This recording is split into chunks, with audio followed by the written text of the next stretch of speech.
വയനാട് ബത്തേരി പള്ളിവയലിൽ കാട്ടാനാക്രമണത്തിൽ വ്യാപക കൃഷിനാശം. കഴിഞ്ഞ രാത്രി കാടിറങ്ങിയെത്തിയ കാട്ടാന തെങ്ങ്, കവുങ്ങ്, കുരുമുളക്, കാപ്പി തുടങ്ങിയ വിളകൾ നശിപ്പിച്ചു. വനാതിർത്തിയിലെ തൂക്കുവേലി തകർത്താണ് ആന എത്തുന്നതെന്നാണ് കർഷകർ പറയുന്നത്.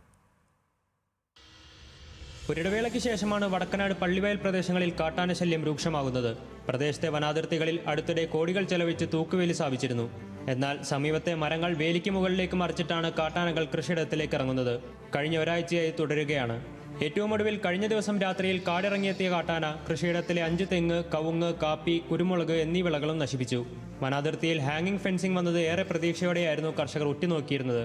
എന്നാൽ അതും ഫലപ്രദമല്ലാതായതോടെ എന്ത് ചെയ്യുമെന്ന ആശങ്കയിലാണ് കർഷകർ. ഇപ്പൊ ഹാങ്ങിങ് ഫെൻസിംഗ് ഇട്ടിട്ട് ഒരു ഏരിയയിലൂടെ ഇങ്ങനെ ഹാങ്ങിങ് ഫെൻസിംഗ് പൂർണ്ണമായിക്കൊണ്ടിരിക്കുകയാണ്. പക്ഷെ ആൾക്കാർ ഇതിനൊരു പരിഹാരം ആവുമെന്ന് വിചാരിച്ചപ്പോഴേക്കും പക്ഷെ ഇത് മരം കൊണ്ട് തള്ളിയിട്ട് ഇത് ഫെൻസിങ് മറിച്ചിടുന്നു. അതിന് മേളിക്കൂടെ കൂളായിട്ട് കടന്നു വരിക. കാട്ടാന അടക്കമുള്ള വന്യമൃഗങ്ങളുടെ ശല്യം രൂക്ഷമായതിനാൽ പ്രദേശങ്ങളിലെ കൃഷിയിടങ്ങളെല്ലാം തരിശായിക്കൊണ്ടിരിക്കുകയാണ്.